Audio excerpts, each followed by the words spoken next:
Introduction to the literary reader Treasure Island by Robert Louis Stevenson. About the main characters. Jim Hawkins is the young hero, and most of the story is told in his words. His parents are the keepers of an inn called the Admiral Benbow, and the story begins when an old seaman arrives and stays, though always worried about people who will come looking for him and his secret. When he dies, Jim finds the secret, a treasure map, and this leads to the dangerous voyage to Treasure Island. The captain, also called Bill, is the old seaman who stays at the Admiral Benbow. He was actually a pirate, first mate to a pirate captain called Flint. Before Flint died years before, he had given Bill a map that showed where he had buried his treasure. The people who are looking for him at the start of the story are other members of Flint's crew who want to find the treasure for themselves. Dr. Livesey is a doctor and also a local man of the law. He is a good friend to Jim, and later he helps Squire Trelawney to organize and manage the voyage to find the treasure. Long John Silver, like Bill, was a member of Flint's old pirate crew.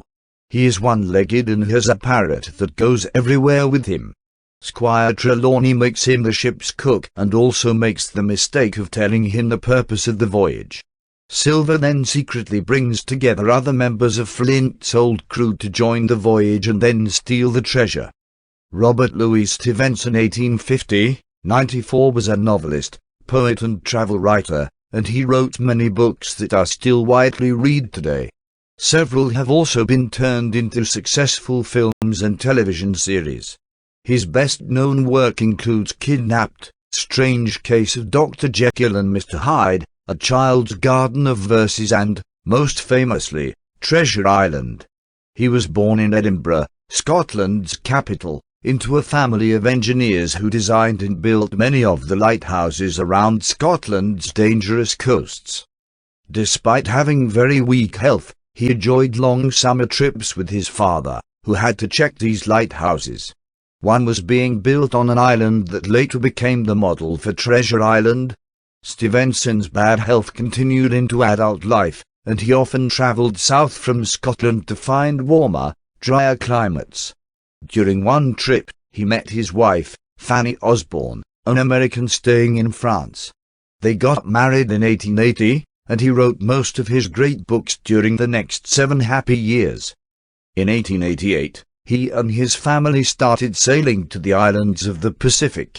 They finally stopped and stayed on Samoa. There, he took the name Tusitala, the teller of stories, and he continued to write. He also worked hard to help improve life for the island people. They loved him, and when he suddenly died in 1894, they turned his poem Requiem, the poem on his grave, into a sad song that is still sung there today.